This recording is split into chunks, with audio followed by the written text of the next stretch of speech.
What's up, everybody? It's Jeff back with another drive of the day today. It's just the worst feeling when you walk up to your car and it's just disgusting.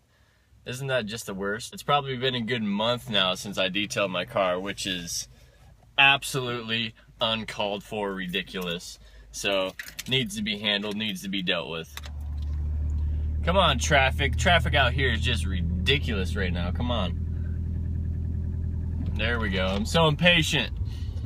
Yeah, today I just wanted to talk about the FRS/BRZ, man. So, these cars are awesome. I mean, I really want one. As soon as I saw one, like for the first time, I was like, oh my gosh, man. It's like the cool version of a Celica, or the cool version of a 350Z. I know. Some of you guys might like 350Zs, but I'm just not a fan of them.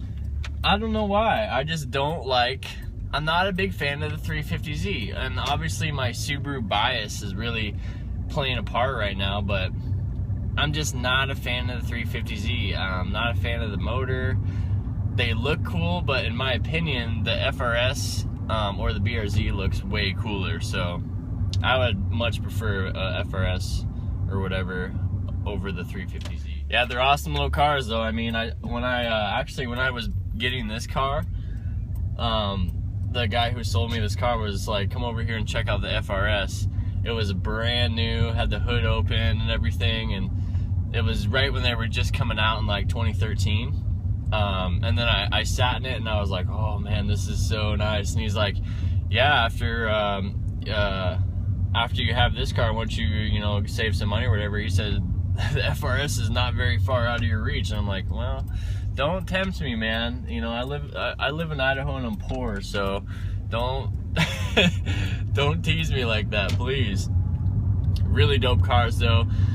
Having them out here might be a little bit questionable, since we got some pretty regular winters sometimes with lots of snow. So that's something you just have to make a decision and go for the rear-wheel drive. But I've also, on the other hand, heard that the rear-wheel drive does really well in the snow, so that's something to think about around here. But people say they're not powerful enough. Man, who cares? Look at the car. Why does it need to be powerful, man? You can always do stuff to it. It's a 5-speed. I think they're 2 liters, but it's a boxer engine. I mean, you can make it fast. And obviously they sell supercharger kits, turbo kits.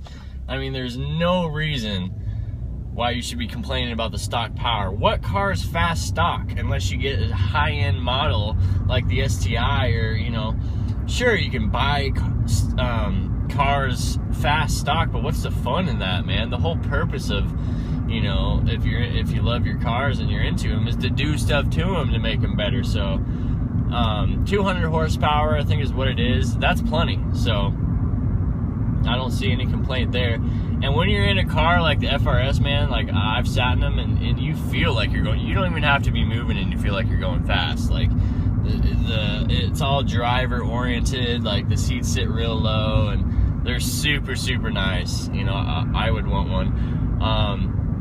But I would probably just end up getting, if I ever got one, I would get the FRS simply because they're so much more affordable. I think they're like $5 or $6 grand more affordable, which is great. So, having the BRZ would be sick and everything, but oh man, come on. This guy is nuts. Yeah, but I think the FRS is definitely the way to go. Seeing how they both have the same exact motor, I mean, and both the interiors are pretty much the same, except you get the Subaru logo.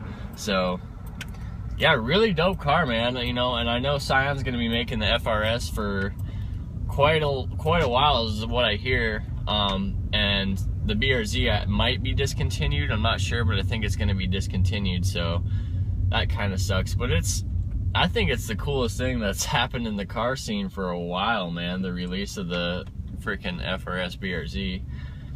It's definitely a car that I think I'd want to have. So, and coming from having a 4-door, I've had 3 4-doors now.